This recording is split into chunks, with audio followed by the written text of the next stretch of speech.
વલસાડ વાપી અને ઉમરગામ સહિત 3 યુવતીઓ કોઈને કંઈ પણ કહ્યા વિના જતા રહેતા પરિવાર ચિંતિત।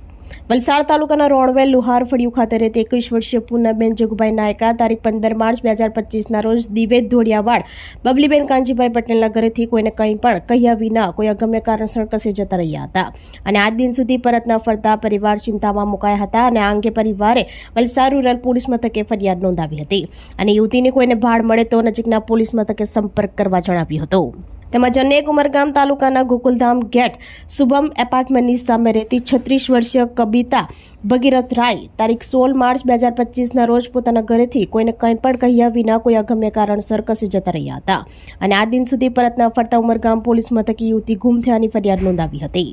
સમગ્ર મામલે પોલીસે વધુ તપાસ હાથ ધરી હતી।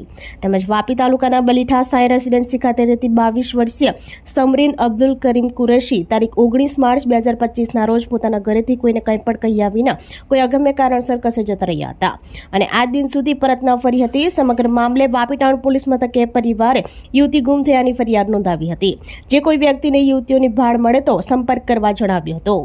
તેમજ વાપી તાલુકાના ચલા સિદ્ધિવિનાયક રેસિડેન્સી ખાતે રહેતા 24 વર્ષીય સચિન સંજયભાઈ હરિજન તારીખ 21 માર્ચ 2025ના રોજ પોતાના ઘરેથી કોઈને કંઈ પણ કહ્યા વિના જતા રહ્યા હતા।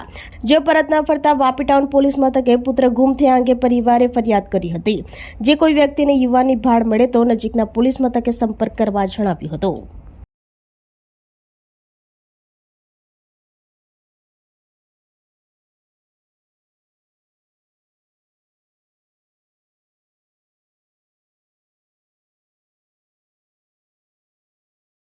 આપણી સંકલ્પ ન્યૂઝ ચેનલને સબસ્ક્રાઇબ અને લાઇક કરો, બેલ આઇકન દબાવો જેથી આવનાર ન્યૂઝ અપડેટ્સની નોટિફિકેશન આપના મોબાઈલ પર સૌથી પહેલા પહોંચે। Like, subscribe and share the video.